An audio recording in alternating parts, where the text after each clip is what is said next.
Selamat berjumpa kembali di Live in Fullness to Eternity. Senang saya Merlin Sutomo dapat menemani Anda dalam 45 menit ke depan. Tentunya masih dalam program yang mendiskusikan informasi seputar kesehatan dan juga pola hidup sehat bagi kita semua. Dan di episode kali ini kita akan membahas satu topik menarik, yaitu What is the best diet for you? Tiap tahunnya diet mode baru muncul dengan janji dapat membantu kita menurunkan berat badan atau mendapatkan postur ideal kita. Baik yang lagi tren saat ini, keto diet, nutrition shake diet, dan intermittent fasting, manakah yang paling baik untuk kita terapkan? Untuk itu, mari kita saksikan terus program kami. Saat ini sudah tersambung dengan kita narasumber yang siap membahas lengkap topik pada saat ini. Beliau adalah Ibu Marcelita Tapi. Ibu Marcelita Tapi yang akrab dipanggil Ibu Seli ini menamatkan sarjana Bachelor of Science in Nutrition and Dietetics pada tahun 2018 di Adventist University of the Philippines dan kemudian menamatkan Master of Public Health Emphasis in Nutrition pada tahun 2021. Saat ini beliau dipercayakan untuk menjadi nutritionist di salah satu private school di Jakarta Selatan. Mari kita langsung saja menyapa narasumber kita, Ibu Marcelita Tapi. Ibu Marcelita Tapi, apa kabar? Baik, puji Tuhan. Puji Tuhan. Baik, apa kira-kira kesibukan Ibu Marcelita saat ini?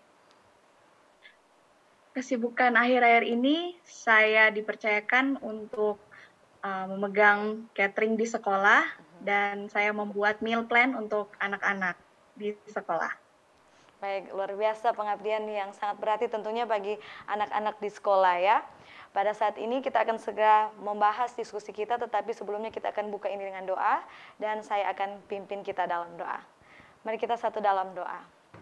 Ya Tuhan, Bapa kekal dalam kerajaan surga, Bapa yang begitu baik dalam kehidupan kami sehari-hari, sumber berkat dalam kehidupan ini.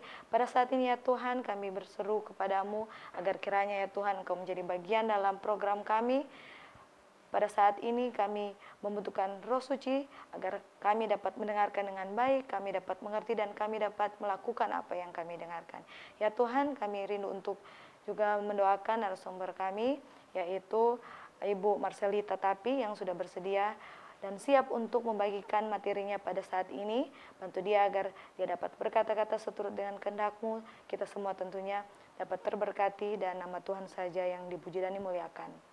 Ya Tuhan, kami berdoa khusus juga untuk kru dan semua yang akan kami gunakan, kiranya dapat digunakan dengan baik dan program ini dapat berjalan dengan lancar. Hanya ini ya Tuhan doa kami berdoa dalam nama Yesus. Amin.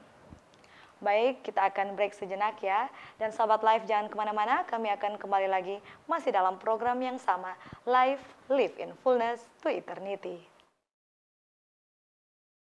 Tahukah Anda, buah adalah sumber vitamin dan antioksidan alami yang dapat meningkatkan metabolisme tubuh. Sayur memperlancar buang air besar dan dapat menurunkan risiko terkena berbagai penyakit kronis. Selalu mengonsumsi air mineral untuk menjaga keseimbangan cairan tubuh.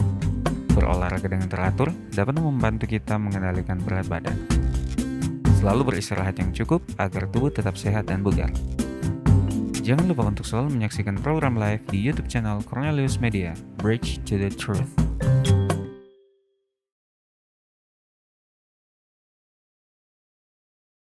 Kembali lagi dengan kami di Live in Fullness to Eternity. Dan kita langsung saja kepada narasumber kita, Ibu Marcelita Tapi. Sehubungan dengan topik kita ya, Ibu Marcelita, what is the best diet for you? Sebenarnya apa yang Ibu ingin sampaikan untuk mengawali diskusi kita pada saat ini? Dipersilakan.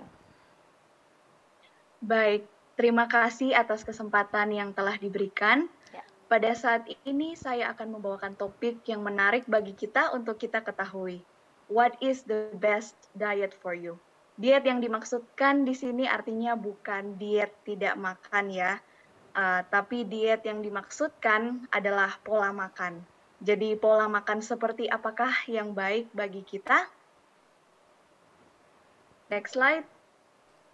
Dalam topik ini kita akan membahas apa arti fad diet. Jenis-jenis dari fad diet itu apa saja dan bagaimana pola makan tersebut bekerja dan pro kontra dari diet tersebut dan practical dan sustainability, dan bagaimana kita menentukan pola makan yang baik bagi kita. Next slide. Sebelum kita memulai pembahasan kita, apakah kita pernah mencari di internet tentang diet untuk menurunkan berat badan? Mungkin pernah, dan ada yang tidak pernah, ataupun jawabannya kadang-kadang. Selanjutnya, kalau kita mencari di Google atau di internet, kita melihat ada banyak sekali informasi dan artikel mengenai cara penurunan berat badan. Ada yang dari kompas.com, ada yang dari Hello Sehat, dan CNN Indonesia. Tapi apakah informasi tersebut dapat dipercaya dan dapat diandalkan? Ada banyak sekali informasi di internet yang didukung oleh para artis dan influencer. Dan pada saat ini kita akan membahas fakta mengenai hal tersebut.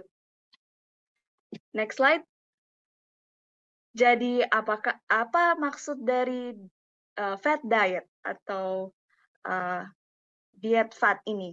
Take note bahwa dimaksudkan di sini bukan fat ya, lemak, FAT, melainkan fat, FAD. Ada banyak sekali penelitian menunjukkan beberapa fat diet ini sangat bermanfaat bagi kesehatan. Tapi sebenarnya tidak semua bermanfaat. Itu tergantung pada kondisi dan keadaan masing-masing orang. Next. Fat diet adalah rencana diet yang menjanjikan, pendekatan terbaik dan tercepat untuk menurunkan berat badan. Dan juga fat diet ini meningkatkan resiko kekurangan nutrisi tertentu karena penghapusan kelompok makanan tertentu. Selanjutnya, fat diet juga bisa dikatakan menjanjikan ya penurunan berat badan yang cepat dan mudah tanpa usaha, atau merekomendasikan satu makanan atau food group, misalnya buah semangka, detox buah semangka. Ini dapat mengurangi berat badan 5 kilo dalam seminggu, atau menghilangkan sekelompok makanan seperti karbohidrat atau lemak, dan ada juga yang membuktikan keefektifan ini oleh kesaksian dari para artis atau influencer. Dan tidak diragukan lagi bahwa itu mungkin berhasil ya untuk sebagian orang, tetapi buktinya tidak terbukti secara ilmiah dan biasanya tidak berlaku untuk semua orang. Next slide. Jadi ada banyak sekali populer diet ya dan pola makan pada zaman ini. Contohnya ada paleo diet, ada ketogenic diet, Dr. Atkins diet, Mediterranean diet, intermittent fasting, dan nutritional shakes atau meal replacement, ada South Beach diet, dan masih banyak jenis-jenis diet lainnya. Dan pada saat ini, pembahasan kali ini, saya hanya akan membahas 3 jenis diet ini, karena ini 3 jenis diet ini yang common dan populer di kalangan muda, yaitu ketogenic diet, meal replacement atau nutritional shakes, dan intermittent fasting. Next slide. Pertama kita akan membahas ketogenic diet. Apa arti ketogenic diet? Atau yang biasa kita sebut keto diet. Umumnya keto diet ini adalah high fat and low carbohydrates diet. Biasa pengganti asupan karbohidrat ini diganti dengan lemak. Ini akan menempatkan tubuh ke dalam keadaan metabolisme yang disebut ketosis. Jika jumlah karbohidrat ini rendah, tubuh akan membakar lemak untuk energi dan menghasilkan keton. Dan diet ketogenik ini pada awalnya sebenarnya dirancang untuk membantu mengurangi frekuensi serangan epilepsi pada anak-anak. Next slide. Ini adalah ranges rekomendasi asupan gizi untuk orang Asian, untuk Asian people, termasuk orang Indonesia. Jadi recommendation nutrient intake pada karbohidrat itu 50-80% dari total kalori. Dan 10 sampai 15 itu protein dan 15 sampai 20 dari fat atau lemak. Sekarang kalau kita bandingkan dengan ketogenic diet, ingat bahwa ketogenic diet itu tinggi lemak dan rendah karbohidrat. Lalu pembagian mikronutrisinya dibandingkan dengan ketogenic diet, lemak pada ketogenic diet ini 70 sampai 80%. Ini terlalu banyak lemak yang kita konsumsi dalam satu hari. Next, mari kita lihat lebih dalam mengenai keto diet. Umumnya, ketogenic diet ini tinggi karbohidrat, ini dilarang di keto diet. Termasuk ada beberapa biji-bijian, umbi-umbian, starchy vegetables, ada beberapa buah dan kacang-kacangan yang mengandung glukosa atau gula yang tinggi. Ada pengecualian di buah-buahan seperti berry atau avokat yang rendah glukosanya. Untuk lemak tidak jenuh dan lemak jenuh, saturated fat dan unsaturated fat ini diperbolehkan.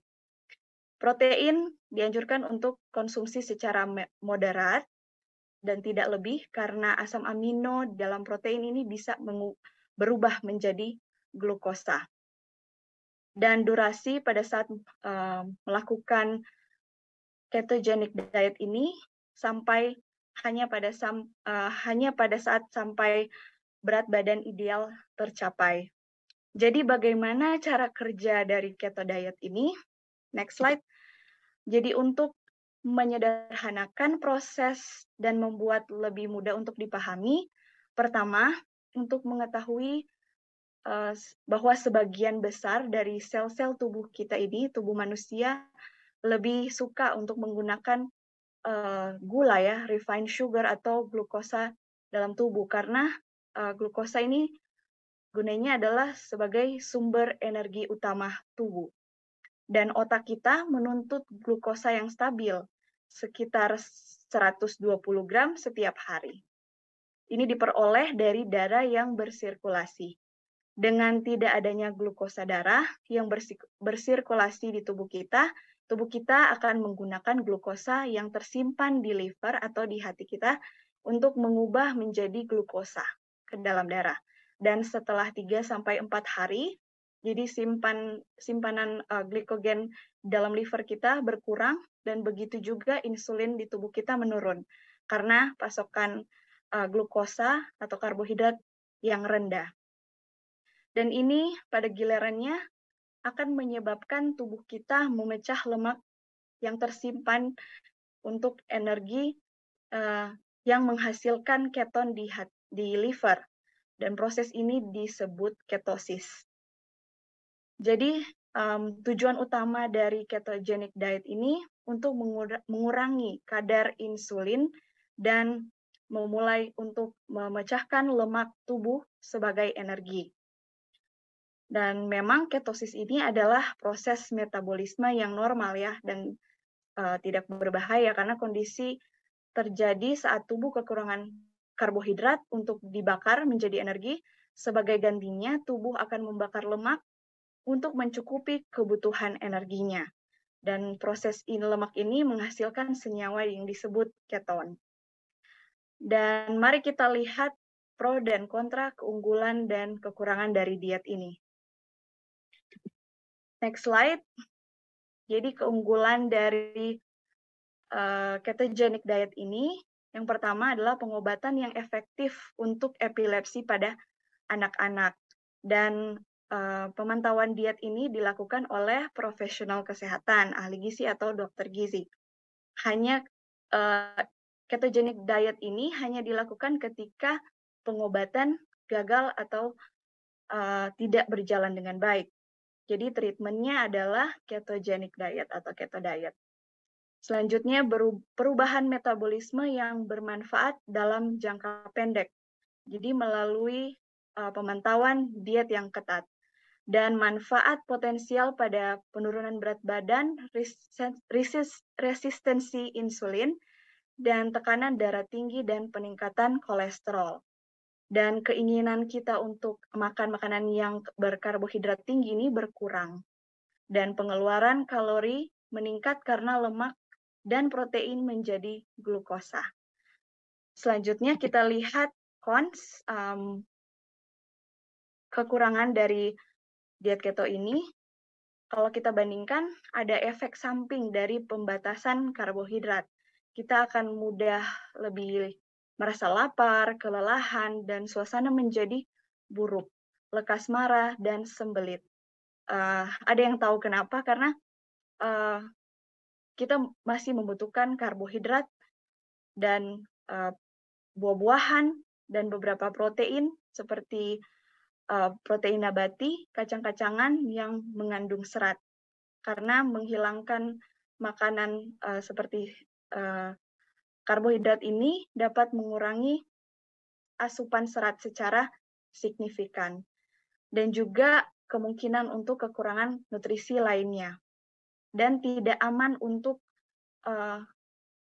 resiko untuk batu ginjal dan osteoporosis. Ada peningkatan juga kadar asam urat di dalam darah. Karena umumnya makanan keto diet ini memiliki tinggi purin. Dan selanjutnya efek kesehatan jangka panjang masih belum diketahui karena sebagian besar penelitian dilakukan dalam jangka pendek dan tidak cocok untuk remaja, wanita hamil, orang tua, dan orang-orang yang memiliki masalah infeksi yang berat, pankreas, hati, kantung empedu, tiroid, atau kanker. Selanjutnya, apakah keto diet ini praktikal? Mungkin, tapi tidak untuk jangka panjang. Dan mungkin may cost money, jadi mungkin lebih mahal untuk menjalani diet ini dan membutuhkan perencanaan dan persiapan. Dan diet keto ini not recommended for long term and requires more research. Dan dianjurkan untuk berkonsultasi pada dietitian atau dokter gizi sehubungan dengan keto diet. Selanjutnya, kita masuk pada nutritional shake atau meal replacement. Beberapa atau banyak dari kita mungkin sudah pernah mencoba nutritional shake, dan di sini saya tidak akan membandingkan merek mana yang lebih baik atau produk yang mana, tapi sekali lagi hanya untuk memberikan kita gambaran dan apa yang harus dicari sebelum atau saat kita menjalani diet ini. Next slide. Jadi pertama, apa itu nutritional shake atau pengganti makanan? Ini dikenal sebagai minuman siap minum atau minuman yang siap minum dalam kemasan atau minuman bubuk untuk dicampur. Dan ini tersedia di toko-toko terdekat. Asal mula dari jenis diet ini berevolusi dari penggunaan untuk pasien di rumah sakit dengan kondisi tertentu yang membuat mereka tidak bisa makan makanan yang padat dengan benar dan tidak dapat mentolerir makanan biasa karena gangguan fisik atau membutuhkan kalori tambahan. Selanjutnya, next slide. Saat ini baik di rumah sakit maupun di luar rumah sakit, orang mulai menggunakan nutritional shake atau pengganti makanan karena beberapa alasan. Misalnya, loss of appetite atau kehilangan selera makan. Dan juga difficulty in chewing, kesulitan untuk mengunyah, trouble eating, kesulitan untuk makan, untuk menyiapkan makanan yang seimbang, atau recovering from surgery, sembuh dari operasi atau penyakit, atau yang ingin menurunkan berat badan. Dan yang terakhir, convenience due to busy lifestyle. Jadi terakhir di hari-hari sibuk ini banyak orang ingin mencari kenyamanan untuk mendapatkan kalori yang dibutuhkan karena kehidupan sehari-hari yang sibuk. Apa yang ada di dalam nutritional shake ini karena yang orang ingin untuk mengkonsumsinya? Mungkin kita bisa lihat composition dari nutritional shake ini. Next slide. Jadi komposisi pada nutritional shake ini biasanya antara 200 dan 400 kilokalori per serving. Dan fortified vitamins dan minerals, diperkaya juga dengan vitamin dan mineral, termasuk makronutrien, karbohidrat, protein, dan lemak, dan beberapa mikronutrien. Ada juga sugar or flavor, ada penambahan gula dan rasa. Ada juga jenis nutritional shake lainnya dengan rekomendasi protein yang lebih tinggi dari biasanya. Ini disebut protein shake. Ini tidak bisa disamakan dengan nutrition shake karena protein shake ini terbuat dari protein whey, protein kasein, dan protein nabati atau dari kedelai. Mari kita lihat keunggulan dan kekurangan dari nutritional shake. Pertama, yaitu kita sudah tahu persis kandungan dan nutrisi karena makanan ini telah diukur terlebih dahulu dan jumlah kalori dan nutrisi yang diketahui dan menyediakan sumber nutrisi yang baik dan dari sebagian besar makanan.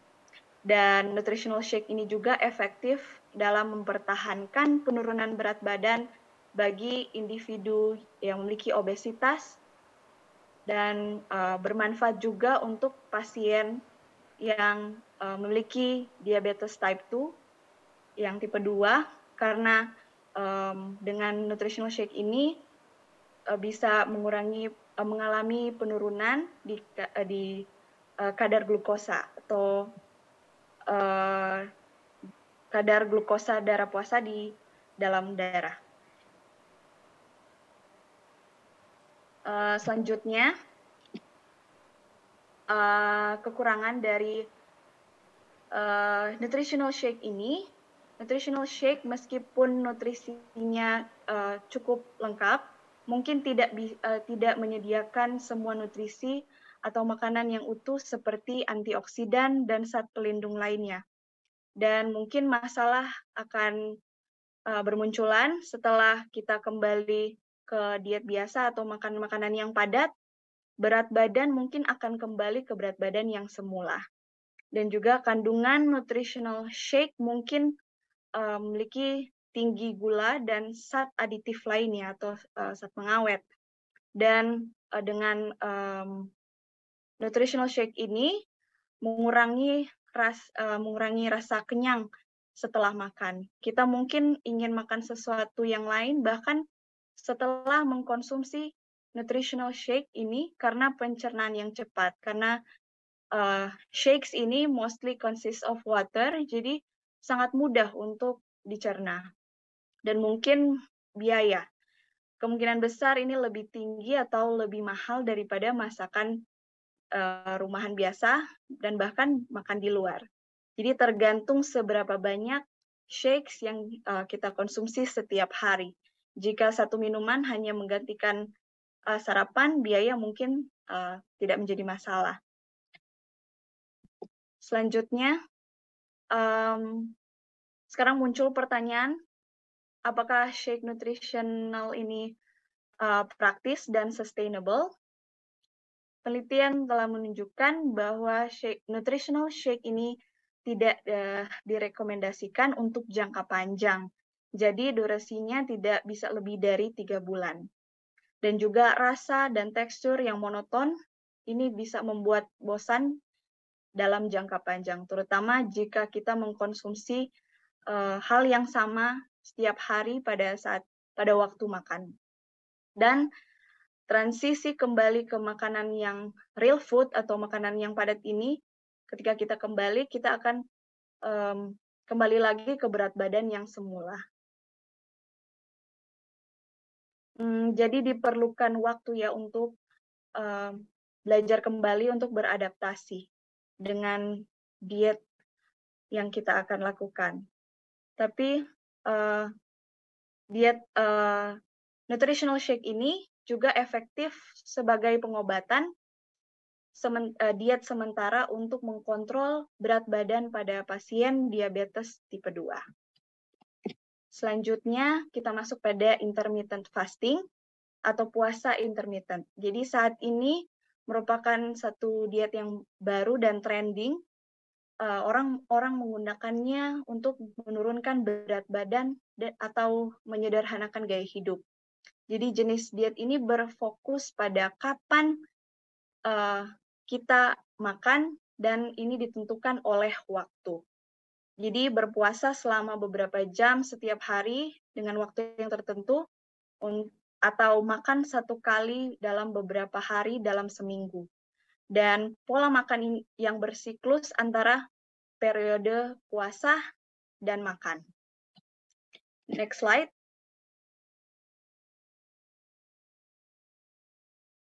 Next slide-nya lagi. Jadi, apa aturan atau rules dari intermittent fasting? Ada metode yang berbeda. Jadi, saya secara singkat akan berbagi tentang metode yang populer di intermittent fasting ini. Ada metode 16/8. Jadi, metode 16/8 ini makan selama 8 jam dan puasa selama 16 jam. Dan diet 5/2 ini, jadi satu kali makan itu 500 untuk perempuan dan 600 kalori untuk pria. Dan selama 5 hari, jadi makan seperti biasa. Dan 2 hari terakhir, hari ke-6 dan hari ke-7, ini puasa. Jadi puasa selama 48 jam. Dan ada juga eat, stop, eat. Di sini artinya berpuasa selama 24 jam sekali atau 2 kali seminggu. Ya, seperti itu. Selanjutnya, next slide. Bagaimana puasa intermittent ini bekerja? Jadi selama keadaan kita berpuasa, tubuh kita menggunakan simpanan gula dan mulai membakar lemak. Ini disebut pengalihan metabolisme. Jadi start of fasting state. Dan selanjutnya prolong fasting period. Jadi di sini periode puasa ini yang berkepanjangan menyebabkan tubuh kita membakar semua kalori yang kita konsumsi pada saat terakhir kita makan dan mulai membakar lemak. Dan restrict the time you eat. Jadi ketika kita berpuasa, kita sama juga membatasi asupan kalori yang masuk. Selanjutnya ada keunggulan dari intermittent fasting ini adalah no food restriction. Jadi tidak ada pantangan untuk makanan dan penelitian menunjukkan ada efek untuk menguntungkan tubuh dan otak. Dan ada banyak penelitian juga menunjukkan bahwa dengan melakukan intermittent fasting ini dapat meningkatkan tekanan darah, improve blood glucose, dan juga penurunan kolesterol jahat atau LDL dan trigliserida. Dan ini juga dapat membantu orang dewasa untuk menurunkan berat badan dan juga meningkatkan memori verbal pada orang dewasa. Di sisi lain, next slide. Jadi kekurangan dari intermittent fasting ini dapat meningkatkan resiko untuk makan berlebihan setelah berpuasa. Jadi increase the risk of overeating after fasting. Dan prolonged period of fasting is hard to comply. Dan juga we may experience, kita juga dapat mengalami tingkat energi yang rendah karena kelelahan dan stres selama periode puasa. Dan puasa yang berkepanjangan agak sulit untuk diikuti. Jadi tergantung pada tipe-tipe tubuh masing-masing orang. Namun slide selanjutnya adalah, is intermittent fasting practical and sustainable? Apakah puasa intermittent ini praktis dan bisa dipertahankan? Jawabannya adalah yes, bisa. apalagi di Indonesia, karena puasa Ramadan adalah salah satu contoh dari intermittent fasting. Dan intermittent fasting juga memerlukan uji coba jangka panjang untuk menentukan apakah ada perubahan pada metabolisme tubuh. Dan demikian presentasi dan pembahasan saya pada saat ini. Saya kembalikan lagi kepada host. Banyak Ibu Marcelita untuk pembahasan yang sangat menarik yang sudah disampaikan. Saya ingin bertanya, bagaimana jenis diet yang terbaik kira-kira bagi mereka yang berbadan kecil atau terlihat ideal ya, tetapi memiliki kolesterol level yang tinggi? Baik, terima kasih atas pertanyaannya. Jadi, bukan berarti orang yang berbadan kecil itu tidak memiliki kolesterol tinggi ya.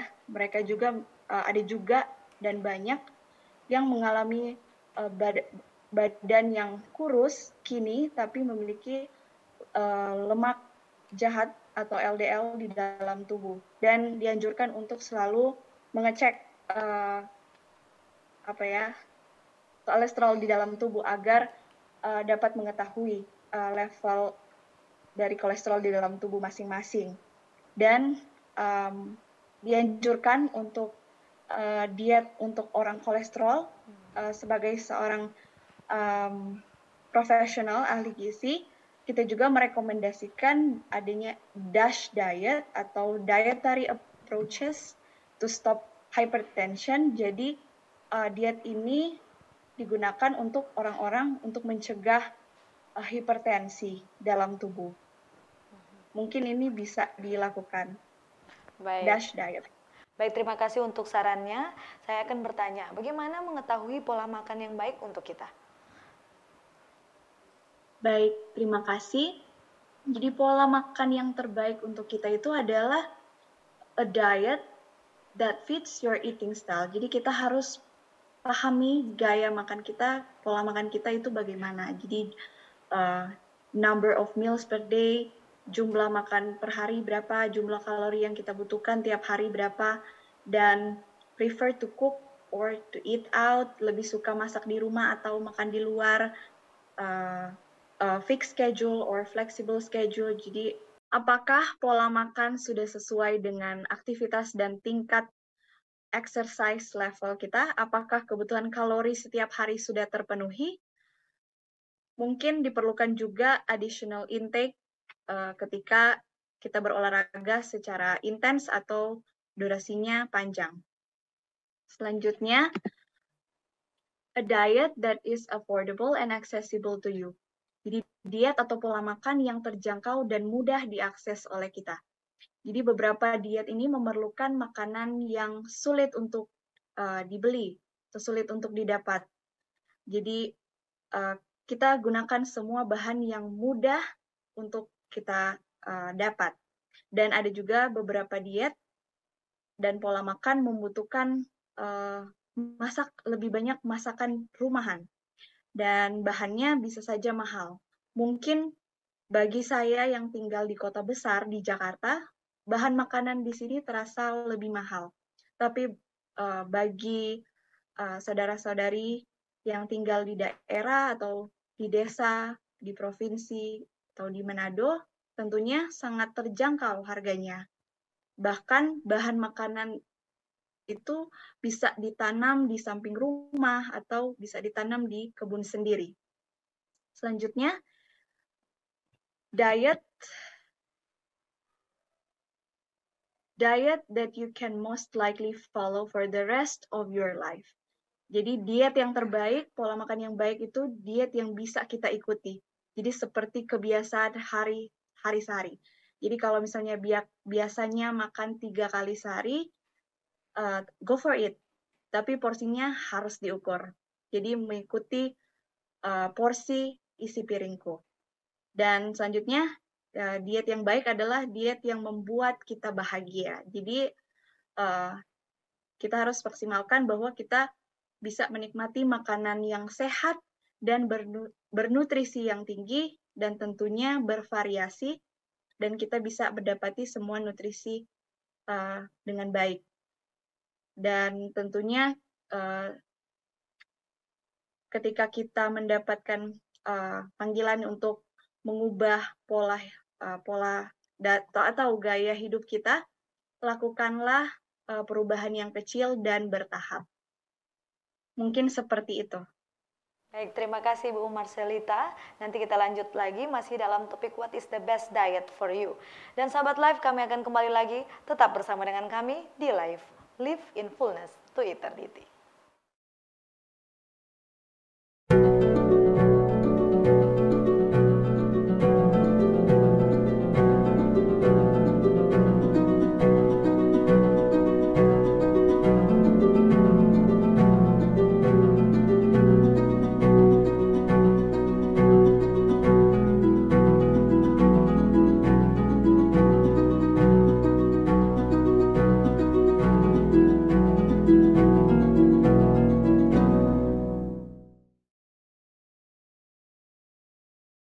Terima kasih Anda masih setia bersama dengan kami di Live Live in Fullness to Eternity. Mari kita sambung diskusi kita masih dengan Ibu Marcelita Tapi. Ibu Marcelita, untuk keto diet katanya dapat menyebabkan terganggunya fungsi otak. Apa benar demikian? Baik, terima kasih atas kesempatan yang diberikan. Benar, memang keto diet ini berpengaruh pada otak kita karena efek samping dari pembatasan karbohidrat. Karena pembahasan tadi yang saya sudah jelaskan, kita membutuhkan at least 120 gram untuk otak kita, untuk brain, karena dengan melakukan keto diet ini, kemungkinan akan kekurangan nutrisi-nutrisi seperti selenium, magnesium, dan fosfor, ada vitamin B, vitamin C, dan vitamin-vitamin nutrisi ini sangat berpengaruh pada aktivitas kita sehari-hari, bagaimana kita berpikir dan melakukan aktivitas kita sehari-hari. Baik.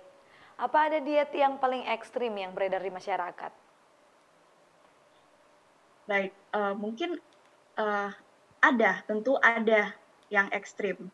Tapi kalau misalnya saya kasih contoh ketogenic diet. Ketogenic diet ini awalnya dilakukan untuk bagi pasien anak-anak, terutama yang mengalami epilepsi. Tapi kalau misalnya orang yang sehat itu mereka melakukan keto diet ini dengan ketat, tanpa pemantauan yang benar atau tanpa pengetahuan mengenai keto diet ini, itu akan mengubah jenis diet ini menjadi ekstrim dan sangat berbahaya bagi orang yang tidak mengetahui jenis diet apa yang terbaik untuk tubuh diri sendiri. Baik, terima kasih untuk jawabannya. Kita masuk dalam mitos dan fakta ya. Mitos atau fakta ya ini Ibu Marcelita, diet keto tidak menghilangkan lemak tapi air. Mitos. Kemudian yang selanjutnya yaitu cleansing diet dengan jus adalah strategi yang baik untuk menurunkan berat badan. Terima kasih atas pertanyaannya. Jadi seperti yang saya sudah jelaskan, cleansing diet dan nutritional shake ini tidak beda jauh karena mostly nutritional shake dan cleansing juice ini consist of water, jadi ini watery, jadi tidak bisa dikonsumsi secara long term atau jangka yang panjang karena dapat menimbulkan efek. Jadi ini mitos atau fakta? Cleansing juice dapat menurunkan berat badan adalah fakta. Baik, terima kasih untuk jawaban-jawaban yang sudah disampaikan ya kepada kita semua. Dan kita sudah tiba pada akhir diskusi kita. Dan pemirsa sekalian, luar biasa pembahasan yang menarik yang sudah kita nikmati bersama. Dan telah tiba saatnya kita untuk menutup diskusi kita. Tetapi sebelumnya, di akhir dari pembahasan kita, saya akan minta Ibu Sally untuk memberikan sedikit closing statement atau manfaat apa yang baik untuk pemirsa live sekalian simpan pada saat ini.